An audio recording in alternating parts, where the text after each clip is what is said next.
नमस्कार, स्वागत आपका हरियाणा न्यूज़ 24 पे। मैं हूं मुन्ना लांबा, मेरे सहयोगी विनय सिंधु के साथ। हम मौजूद हरियाणा प्रदेश के चरखी दादरी में, और चरखी दादरी में है, आपको भली बात ही पता है, हमारे साथ एक खास मेहमान मौजूद हैं। और चरखी दादरी में अगर चर्चा हम बात करते हैं तो एडवोकेट सुनील सोरान हमारे साथ खास बातचीत में मौजूद हैं, और पिछले लगभग 10 वर्षों से हमारे साथ खास बातचीत में ही होते हैं। और अक्सर ये गालियाँ खाते हैं हज़ारों लोगों की, लेकिन फिर भी पक्ष रखते हैं। किसान आंदोलन हो, चाहे वो जाट आंदोलन हो, चाहे और भी कई मुद्दे हैं, सब में कहीं न कहीं इन्होंने पक्ष रखा है। और पुरजोर बीजेपी की तरफ से ये अपना पक्ष रखते हैं। वो इनको भक्त भी बोलते हैं, मनोहर लाल जी का, लोग कहते हैं कि ये।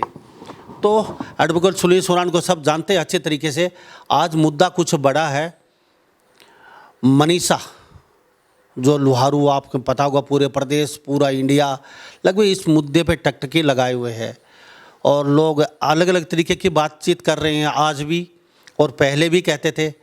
तो आज हम जयप्रकाश दलाल की बातचीत करें, पूर्व कृषि मंत्री हैं एडवोकेट साहब से। और ये जो बोलते हैं डंके की चोट पे बोलते हैं, और कहा अगर बीजेपी में कहीं कमियां होती हैं तो कई बार इन्होंने इंटरव्यू में बीजेपी भी टीका प्रहार किया है, यहाँ बीजेपी की कमियां हैं, इन नेताओं में कमियां हैं। और ये पुरजोर मांग उठाते रहते हैं, किसानों की भी अक्सर, लेकिन फिर भी कहते हैं कि बीजेपी के अंध भगत हैं। तो एडवोकेट साहब, आपका बहुत बहुत स्वागत है हरियाणा न्यूज़ 20। लामा साहब, आपका स्वागत है। मैं जब हमेशा ये बात कहता हूँ, प्रदेश में बहुत महत्वपूर्ण मुद्दे हुए हैं पिछले लंबे समय से, और आपने हमेशा इस प्लेटफॉर्म पर मुझे बोलने का मौका दिया है। बहुत से ऐसे मामले हुए हैं जो बहुत कंट्रोवर्शियल थे, जहाँ मैं और भी यूट्यूबर साथियों से बात करना चाहता था, लेकिन जैसे किसान आंदोलन था, उस समय मैं उन 3 फार्म बिल्स के फेवर में बोलता था। और आज भी मेरा स्टैंड वैसा का वैसा है कि तीनों ही फार्म बिल्स बहुत सही थे। लेकिन यूट्यूबर्स, क्योंकि अपनी पॉपुलैरिटी, मुद्दे को सेंसेशनलाइज करना, ज़्यादा व्यूअरशिप गेन करना, इसलिए मुझसे कम टच होते थे। लेकिन मैं आपका आभारी हूँ, आपके इस प्लेटफॉर्म के माध्यम से मैं अपनी बात रख पाया, लोगों के बीच में ले जा पाया, और उसका एक आज इम्पैक्ट भी है। आज लोग धीरे धीरे कहने भी लगे हैं कि वो तीनों फार्म बिल्स सही थे। कुछ लोगों ने भ्रम पैदा करके हमें इस स्थिति में ला दिया कि हम उनके खिलाफ खड़े हो गए। लांबा साहब, मैं थोड़ा ज़्यादा समय लूँगा शायद, क्योंकि ये मुद्दा ऐसा है बात करने में, तो मुझे समय दें। जैसे ये अभी ये मनीषा प्रकरण जो हुआ है, देखो, आप भी नहीं कह पाए, मैं भी नहीं कह पाया मनीषा हत्याकांड या आत्महत्याकांड, क्योंकि कन्फ्यूजन की स्थिति है। दोनों ही चीज़ें पैरेलली खड़ी हैं। एक तरफ ऐसा लगता है कि मनीषा की हत्या हुई है, एक तरफ ऐसा लगता है कि मनीषा ने आत्महत्या की है। दोनों चीज़ें पैरेलल खड़ी हो गई हैं। अब इस पूरे एपिसोड को आप देखेंगे तो आपके सामने समाज का पूरा आईना आ जाएगा, समाज के उन प्रबुद्ध लोगों का आईना आ जाएगा। मैं एक साधारण व्यक्ति हूँ पेशे से, क्योंकि वकील रहा हूँ, सरपंच भी रहा हूँ गाँव का, तो कोशिश करता हूँ चीज़ों को नोटिस करने की, ऑब्जर्व करने की। साइलेंटली बैठ के देखते हैं भाई कौन क्या कर रहा है, क्या नहीं कर रहा है, उसके बाद अपनी कोई बात रखते हैं, और कोशिश करते हैं कि जो समझ में आए उस बात को उसी जैसा है वैसा रखूं। दलाल साहब को पिछले 5 साल में काम करते हुए हमने देखा। उससे पहले तो दलाल साहब को ज़्यादा परिचय था नहीं, और दलाल साहब भी इतने बहुत ज़्यादा फेमस आदमी भी नहीं थे।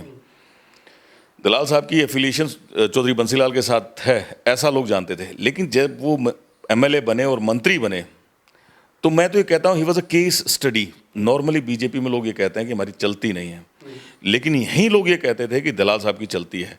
और जो मैं कहता हूँ माननीय मनोहर लाल जी के लिए he is a face of change, तो दलाल साहब के लिए तो मैं कहता हूँ he is a case study. उसको बीजेपी के नेताओं को, बीजेपी के लोगों को उन्हें पढ़ना चाहिए। वो भी बाहर से आए थे, लेकिन बीजेपी की इंटेंट है कि लोगों का काम हो, लोगों को सहूलियत मिले, लोगों को सुविधाएं मिलें, जो उनका हक उनको मिले। लेकिन उसको उनका हक दिलाने का एक प्रोसेस है, वो दलाल साहब ने साबित करके दिखाया। तो दलाल साहब वाज अ केस स्टडी। इस मामले में जब दलाल साहब की बात आती है, तो ये जब आप पूरे प्रकरण को देखेंगे तो उसमें कुछ पार्टीज हैं, कुछ लोग नेता हैं, उन्होंने इस केस को, इस मामले को कैसे लिया। कुछ हमारे छुटभइये नेता हैं, उन्होंने इस मामले को कैसे लिया। आम जनता है, उसने इस मामले को कैसे लिया। पुलिस है, उसने इस मामले को कैसे लिया। ये सब अलग अलग है। हम शुरुआत में देखते हैं, पहले आप छुटभइये बोले, तो छुटभइये पे आएंगे हम। पहले आपने छुटभइया बोला, तो ये छुटभइया नेता मतलब कौन से? आप बताता हूँ। ये छुटभइये नेता वो हैं जिनको आदत है कि उनके सामने कोई टॉपिक आ जाओ, वो कभी भी उसकी डेप्थ में नहीं जाते। उन्हें सिर्फ माइक दिखता है, कैमरा दिखता है, और ये छपास का रोग उनके ऊपर इतना बड़ा है कि वो किसी भी मामले पर अपना ज्ञान दिखा पेलने वहां पहुंच जाते हैं। और इस बार उनको मुंह की खानी पड़ी है। मुझे लगता है कि और मामलों में भी हुआ होगा, इस बार बहुत ज्यादा मुंह की खानी पड़ी है, क्योंकि बहुत इंसल्ट हुई है उन लोगों की। ज़्यादा भड़का ना 100% उनको इस मुद्दे को, उनको ये नहीं पता कि वो डीप स्टेट का हिस्सा बन गए हैं। उनको ये पता ही नहीं होता, उनको दिमाग में नहीं पता होता कि तुम ये हरकतें करने जा रहे हो, उसका क्या इंपैक्ट हो सकता है। उन्होंने इस बात पे कभी कोशिश ही नहीं की कि इस प्रकरण के पीछे क्या क्या रीजंस हो सकते हैं। वो तो सीधा सीधा, क्योंकि उनके दिमाग में फोकस था कि सरकार के खिलाफ जाके खड़ा होना है, सरकार के खिलाफ एक माहौल बनाना है, सरकार के खिलाफ लोगों को इंस्टिगेट करना है। और देखो, सभी लोग तो सरकार के साथ नहीं है, एक बड़ा हिस्सा सरकार के खिलाफ भी है। उन लोगों को गलत इंस्टिगेट करना, सड़कों पर लेके आना, अराजकता की स्थिति पैदा करना। कई जगह सड़कें जाम भी हुई हैं, कई जगह रास्ते रोके गए हैं, कई जगह पुलिस प्रशासन को काम करने में दिक्कत भी आई है। कई जगह हाँ, शहरों में छुट्टी भी हुई है, 2 दिन इंटरनेट भी बंद रखना पड़ा। किसकी वजह से? आज वो अपने आप को क्लेम करते हैं हम तो एक न्याय की आवाज उठा रहे थे। अरे मूर्खो, तुम न्याय की आवाज नहीं उठा रहे थे, तुम तो उस डीप स्टेट का हिस्सा बन रहे थे और प्रदेश में अराजकता फैला रहे थे। तुमने तो जानने की कोशिश नहीं की कि तुम न्याय किसको दिलवा रहे हो, और तुमसे वो न्याय मांग भी रहा है क्या? तुमसे कह रहा है क्या? आज तो वो उस लड़की का फादर लोगों के बीच में जाकर कह रहा है, मैं तो आई एम हैप्पी, जो नायब सरकार ने किया मैं उससे खुश हूं। तुम किसको न्याय दिलवा रहे थे? जिसको तुम न्याय दिलवाने की बात कर रहे थे वो तो सरकार से खुश है। लड़की का पिताजी तो बार बार बयान भी बदलता रहा है, कई बार उनके अलग अलग बयान। ये बिल्कुल ठीक बात है, ये बिल्कुल ठीक बात है। तो इस बात के लिए किसको तैयार रहना पड़ेगा? वो जो न्याय लंबा साहब, जब आप विश्वसनीय नहीं हो तो मैं आपके पास क्यों आ रहा हूं भाई? मैं अपने घर बैठूं, बेटर है। आपका एक कमेटी बनती है वो गालियां खाती है, दूसरी कमेटी बनती है वो गालियां खाती है, और वो जो कमेटी बनती है बहुत सी चीजें छुपाती भी है। मैं लंबा साहब इसमें एक और आपको बताऊं बात। अभी मैं किसी एक्स डीजीपी का बयान देख रहा था। क्या होता है, जो हमारे चुनाव हुए नेता होते हैं ना, ये जो एमएलएज हैं, इन एमएलएज एमपी को एक डीजीपी एक कप चाय पिला देता है ना, तो ये चौड़े पा कर देते हैं, खुश हो जाते हैं कि तुम्हारे को पता नहीं क्या मिल गया। ऐसे में आपको लाखों किस्से बता सकता हूं। जब मैं गांव का सरपंच था तो यहाँ कोई इंटर्नशिप के लिए कुछ वो जो युवा आईएएस आए थे, तो मेरा एक साथी था, बोला यार वकील साहब हम चलाएंगे। मैं यार अपने को क्या काम है? बोले कल नहीं आईएएस लग के आऊँगे, अपनी मदद करेंगे। मतलब उनका फोकस क्या था कि उनसे दोस्ती कर लो। बहुत से विधायकों को मैं जानता हूँ जिनका मकसद ये रहता है कि विधायक बन के आगे तो जनता की बात उठाने की बजाय वो उनका ये रहता है कि मैं किसी आईएएस आईपीएस से दोस्ती कर लूँ, ताकि कल जब मैं एमएलए नहीं रहूँगा तो मेरे काम कर देगा। और अगर तू जनता की आवाज उठाएगा तो सीधी बात है, तू उनको नाराज करेगा, क्योंकि ये इतने मैच्योर नहीं है अभी ये इतने प्रोफेशनल नहीं है। इस मामले में हमने देखा कि पुलिस पहले दिन पता चल जाता है कि उस लड़की का एक सुसाइड नोट है, लेकिन 5 दिन तक उसको डिक्लेयर नहीं करती। देखो जनता की कितनी रेल बन गई। तो मैं, एक पहलू था छूट भैया नेताओं का, दूसरा पहलू डिस्कस करते हैं आप पुलिस प्रशासन का। पुलिस इतनी इमेच्योर और अनप्रोफेशनल तरीके से, केवल इस मामले में नहीं, हर मामले में ऐसे ही काम करती है पुलिस। पुलिस के पास जब भी कभी कोई कंप्लेंट जाती है तो सबसे पहला वो काम करती है कि बेटा आजा, तू पहले मुझे क्या देगा, उसको देखती है। फिर देखती है कंप्लेंट किसके खिलाफ है, फिर उसके कपड़े पाड़ेंगे, बेटा तू क्या देगा। राइट चीज कैसे होनी चाहिए वो तो एंगल उनके पास होता ही नहीं है। मजबूरी में किसी के लिए करना पड़ जाए तो बात अलग है, अदरवाइज पुलिस इतनी अनप्रोफेशनल है हरियाणा की कि वो कभी भी ये सोच के काम नहीं करती कि किसी को न्याय मिले। और इस मामले में उन्होंने यही किया। पहले ही दिन उनको सुसाइड नोट मिल गया। उन्होंने सुसाइड नोट लोगों के सामने डिक्लेयर नहीं किया कि ये सुसाइड नोट है, बोला भाई इन्वेस्टिगेशन का पार्ट था। अबे मूर्खों, इन्वेस्टिगेशन का पार्ट था तो इन लोगों को बताओ जो हजारों की संख्या में यहाँ खड़े हैं, ये तो हत्या का मामला मान रहे हैं। और कंप्लेन दर्ज होती है हत्या के नाम, पुलिस कंप्लेन दर्ज करती है हत्या के नाम से, इन्वेस्टिगेशन करती है आत्महत्या के नाम से, ताकि जब यहाँ पोस्टमार्टम होता है तो पोस्टमार्टम यहाँ भिवानी में पोस्टमार्टम में भी एक सिर्फ फॉर्मेलिटी करके छोड़ दी जाती है। उसके बाद दूसरा पोस्टमार्टम होता है रोहतक के अंदर, अब ज़्यादा नीटी ग्रिटीज में नहीं जाते हैं वरना बहुत लंबा हो जाएगा। वहाँ पोस्टमार्टम होता है, उसकी रिपोर्ट दूसरी आती है। तो ये हालत है हमारे डॉक्टर्स का कि हमारा जो हेल्थ डिपार्टमेंट है कैसे काम कर रहा है। पुलिस क्या कर रही है, दो तरीके से इन्वेस्टिगेशन कर रही है, जनता से बातों को छुपाती है। जनता कहती है कि प्रेशर था सरकार का, तो सरकार से ऊपर तो कोई नहीं। पुलिस के ऊपर किसका प्रेशर था? पुलिस के ऊपर किसका प्रेशर था? कौन देगा पुलिस के ऊपर प्रेशर कि तुम गलत इन्वेस्टिगेशन करो? किसको क्या मतलब इस बात से? ये तो सिर्फ एक भ्रम बनाने के लिए किया गया। ये किसने बनाया? अब मैं उन नेताओं की बात करता हूं। अब आप तीसरे पहलू पर आ गए। कुछ बीजेपी के नेता वहां गए, जाते बड़ी बड़ी बातें की, वो कहा भी पक्का न्याय होगा, क्योंकि वो नेता भी ये चाहते थे कि एक व्यक्ति जो बिल्कुल नॉन पॉलिटिकल फैमिली से आता है, 5 साल कृषि मंत्री रहता है और अपनी एक बड़ी प्रेजेंस शो करता है पूरे देश के अंदर, प्रदेश में नहीं पूरे देश के अंदर, तो वो उनका मकसद ये होता है कि अब की बार थे आ गया भाई, लड़की का कुछ हो ना हो पर ये जरूर इंप्लीकेट हो जाए, ये जरूर बदनाम हो जाए। तो एक बड़ा तबका दलाल साहब को बदनाम करने के लिए भी इस आंदोलन के अंदर अपनी भूमिका निभाने लगा। जहां कई बातें चीजें सॉर्ट आउट होती दिखती तो वो फिर एक नया एंगल लेके उठ के बैठ जाता कि ना भाई बड़े मंत्री का मामला है, बड़ा मंत्री इन्वॉल्व है, बड़े मंत्री का बेटा इन्वॉल्व है, साले का फलाना धकड़ा है। फैक्ट के साथ कोई नहीं गया। कि कुछ ऐसा है साला बेटा या मंत्री का ये स्कूल है। लांबा साहब इतने इडियट लोग हैं, और वो जो लोग इन बातों में विश्वास करते हैं उनसे भी बड़े इडियट हैं। लांबा साहब, मैं कहता हूं कि आपका एक फलाना कॉलेज है, तो मेरी ड्यूटी ये बनती है कि मैं उसकी जो मैं ये बात कह रहा हूं उसके पीछे के जो रीजंस लेके जाऊं, मैं उसकी वो लेके जाऊं, रिकॉर्ड लेके जाऊं, मैं उसकी ऑनरशिप लेके जाऊं, मैं जाके लोगों को बताऊं कि ये जो कॉलेज है ये फलां व्यक्ति का, इसका नाम है मुन्ना लांबा। और अगर मैं किसी को आपका रिश्तेदार डिक्लेयर करता हूं तो मैं उसको बताऊं कि भाई ये फलाने गांव का इसका आदमी रिश्तेदार है, इसकी रिश्तेदारी इससे ऐसे ऐसे है। तो अगर ये कहता है कि उसके साले का है, तो साले का मतलब उसकी वाइफ के भाइयों का, तो बताएं उसकी वाइफ कौन से गाँव की है और बताएं कि उनके भाइयों के कैसे हैं। किसी ने नहीं बताया, लेकिन सिर्फ एक भ्रम पैदा करने के लिए, एक आदमी को डिमीन करने के लिए, एक आदमी का कैरेक्टर असैसिनेशन करने के लिए सारा काम किया गया। और उनको मैं फिर वही कह रहा हूं, ये जो तीसरा चौथा एंगल है, इसमें इनको कोई कुछ लेना देना नहीं होता कि उस लड़की के साथ न्याय हो चाहे अन्याय हो। उनको अपना मकसद था दलाल साहब का, तुम दलाल साहब के कैरेक्टर असैसिनेशन करो, दलाल साहब जैसे पॉपुलर आदमी को यहाँ नुकसान पहुंचाओ। क्योंकि आज लुहारू की जनता रोने भी लगी है। मैं लाखों लोगों से मिलता हूं जो ये कहते हैं कि यार हमसे तो बड़ी बेवकूफ़ी, और कई बार इमोशनली लोग गलती कर ही देते हैं। वोट डाल के आते हैं, वो जब पोलिंग बूथ से बाहर निकलते हैं तो कहते हैं यार look what I have done, कितनी बड़ी मूर्खता मैंने कर दी। तो आज लुहारू का आम आदमी, आम वोटर पछता रहा है कि कितनी बड़ी मूर्खता हमने कर दी कि दलाल साहब जैसे कर्मयोगी को उन्होंने चुनाव हरा दिया। तो किसी का मकसद था सरकार को तंग करना, किसी का मकसद था दलाल साहब को इम्प्लीकेट करना, किसी का मकसद था अपने नंबर बनाना। पुलिस हमेशा, नहीं तो मैं कह रहा हूं मेजोरिटी ऑफ केसेस में मूर्खों की तरह बिहेव करती है, अनप्रोफेशनली बिहेव करती है। उसने वैसा किया। साथ साथ हमारी जो हेल्थ व्यवस्था है उसको हमने देख लिया, डॉक्टर्स ने भी उसी रास्ते पर आगे चले। लड़की के साथ न्याय हो ऐसा सोचने वाले बहुत कम लोग थे। ये पूरा प्रकरण था लांबा साहब। और आज भी वो कंफ्यूजन ऐसी की ऐसी बनी हुई है। हमारे सामने दो चीज़ें खड़ी हैं। हमारे पास ऐसे रीजन है जिससे हम बिलीव कर सकते हैं कि इस लड़की की हत्या हुई है, और ऐसे रीजन है जिसके हम बिलीव कर सकते हैं कि उस लड़की ने आत्महत्या की है। इनफैक्ट मैं वो उसका अपना विजय खोरडा का और रवि आज़ाद का दोनों का इंटरव्यू देख रहा था। उन्होंने ये तक बताया कि उस लड़की का प्रेम प्रसंग था और लड़की की चैट भी थी। अगर ये इतनी बड़ी बात है, चैट थी, तो ये तो पहले दिन डिस्क्लोज कर देनी चाहिए ताकि इतनी जनता बेवकूफ़ नहीं बनती। अरे भाई, कोई क्राइम नहीं है, कोई पाप नहीं है। आज युवा बच्चे घर से, स्कूल से बाहर जाते हैं, उनकी किसी से मित्रता भी हो जाती है, दोस्ती भी हो जाती है। ये बिल्कुल नेचुरल बात है। और ऐसा भी हो जाता है कि कोई किसी की तरफ इतना अट्रैक्ट हो जाए कि शादी करना चाहे, ये बिल्कुल नेचुरल बात है। इसमें कुछ भी अननेचुरल नहीं है। लेकिन ये बातें सॉफ्टली, सीधे से सबके सामने रखी जानी चाहिए थी। आज पूरा प्रदेश कंफ्यूज है। किसी का भी आप इंटरव्यू सुन लो, उससे आप अपना एक अलग माइंडसेट बनाओगे। जब दूसरे का सुनेगा तो दूसरे का दूसरा माइंडसेट बनेगा। क्योंकि जो सब्जेक्ट था, उस सब्जेक्ट को हिट करने के बजाय दूसरे रीजन्स के साथ सब चल रहे थे। तो हमारे साथ एडवोकेट सुनील सोरान खास बातचीत में हैं, और बीजेपी के कार्यकर्ता हैं ये, और 10 साल से लगातार, और ये बारडा विधानसभा क्षेत्र से खुद टिकट मांग रहे थे बीजेपी की। और पैनल में कहेंगे नाम भी था, लेकिन एन मौके पे टिकट कटी। क्या हुआ वो तो ये जाने।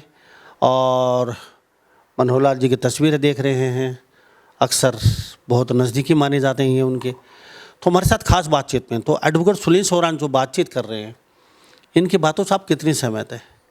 क्या वास्तव में ही आपको लगता है एडवोकेट सुनील सोरान जी जो कह रहे हैं वो सत्य है, या फिर मसला कुछ हो रहा है? अभी तो सीबीआई के पास केस चला गया है और वहाँ पे एम्स में उनका जो है वो चल रहा है।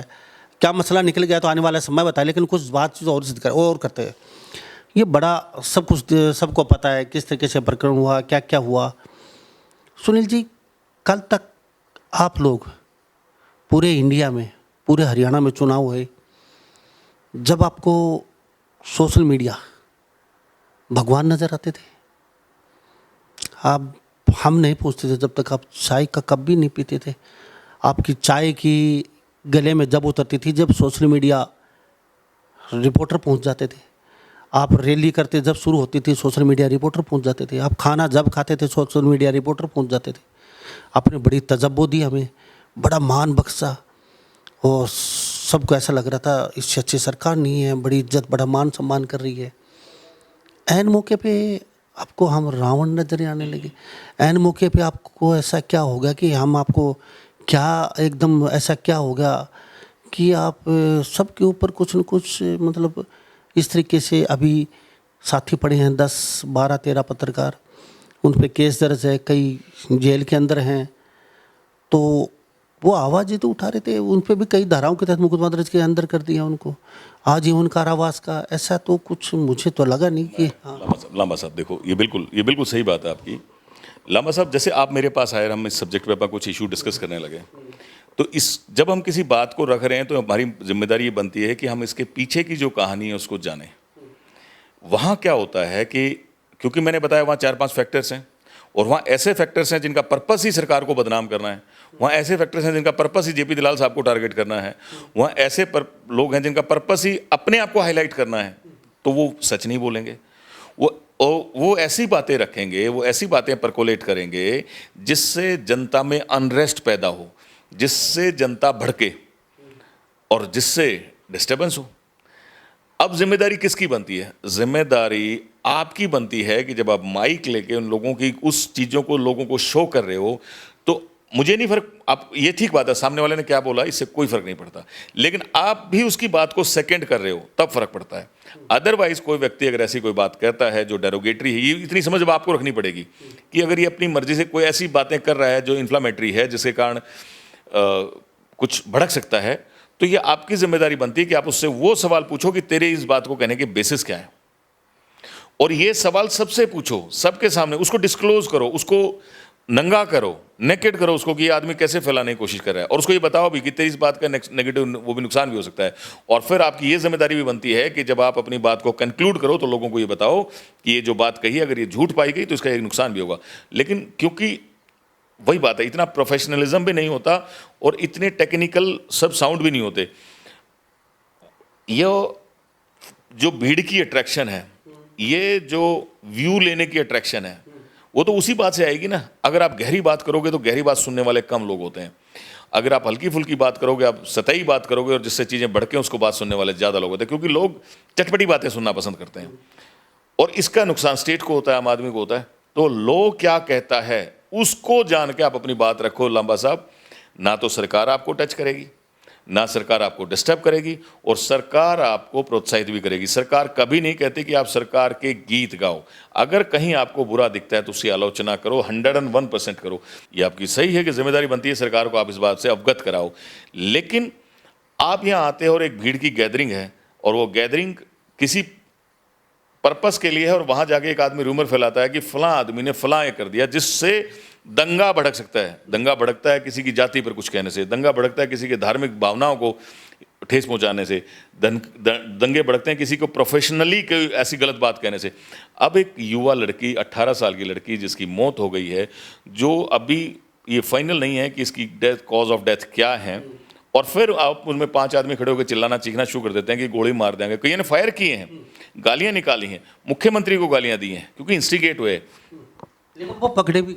हाँ, तो ठीक बात है, जो दिखाएगा वो भी पकड़ा जाएगा, जिसने उसको फैलाया वो भी पकड़ा जाएगा। अब आपने एक एक्ट को आगे तो बढ़ाया है ना लांबा साहब। आप अपने कैमरे से, मैंने एक यहाँ एक्ट किया और आपने अपने कैमरे से उसको लाखों लोगों तक पहुंचा दिया, आप भी तो उतने रिस्पॉन्सिबल हो गए ना। इसीलिए लांबा साहब इन बातों में, हाँ सेकेंडली मैं पूरा पुलिस को भी मैं इसके लिए सेफ गार्ड नहीं करता। पुलिस को बहुत सावधानी से इन सब चीज़ों, क्योंकि पुलिस कई बार ऐसे फैसले भी, जैसे आपका मामला है, मैंने आपके मामले को देखा, आपके बेटे के खिलाफ जो पर्चा दर्ज हुआ वो बिल्कुल ही गलत है। वो हाँ, आपके और आपके बेटे के खिलाफ जो पर्चा दर्ज हुआ बिल्कुल गलत है। उसमें जिस एंगल से उन्होंने चीज़ों को प्रस्तुत करने की कोशिश की है वो नहीं है। वो उस तरह सिर्फ पुलिस ने, ऐसा लगता है कि आपको तंग करने के लिए बातें की गई हैं, और मुमकिन है कि इन मामलों में भी हो सकता है कुछ 1-2 बेचारे यूट्यूबर्स को इस तरह परेशान भी, गलत भी परेशान किया हो। मैं कह रहा हूँ पूरी कन्फ्यूजन की स्थिति है, क्लियर कुछ भी नहीं है। आप लोग तो आप लोग यस, सेकंड बात मैं कहता हूँ, अन्याय हुआ, जैसे आपके साथ अन्याय हुआ, हमने सीधा क्या कि पुलिस को हमने सपोर्ट किया, हमारे पुलिस ने वहाँ कॉल किया, हम पुलिस के पास वहाँ पहुँचे, अपनी बेल कराई, और अब अपना हाई कोर्ट को अप्रोच करेंगे, क्योंकि कोर्ट्स बैठी हैं। पुलिस जो ये ऐसी गलत हरकत करती है इसके लिए कोर्ट्स हैं, और हम एक प्रूडेंट मैन की तरह कोर्ट में जाके अपने केस को लड़ेंगे, और 100% कोर्ट से हमारे को न्याय मिलेगा। और लांबा साहब, लाइफ के अंदर छोटे मोटे इश्यूज तो होते ही रहते हैं, उसके लिए हमारे को तैयार रहना चाहिए। जब आप इतनी बड़ी लड़ाई लड़ रहे हो, जब लोगों के बीच आप जा रहे हो, तो कहीं ना कहीं, जबकि मैं पहले ही कह रहा हूं कि 99.99% अपने को लगता है कि पुलिस अनप्रोफेशनल है।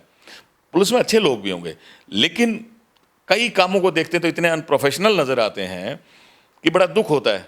और मैं तो ये डिमांड करता हूं माननीय मुख्यमंत्री जी से कि रोहतक के आईजी को और ये जो पुलिस में जो लोग थे जो इन्वेस्टिगेट कर रहे थे मामले, इनके ऊपर भी विभागीय कार्रवाई या जो भी क्रिमिनल एक्ट इनके खिलाफ बनता है उसके वो की जानी चाहिए।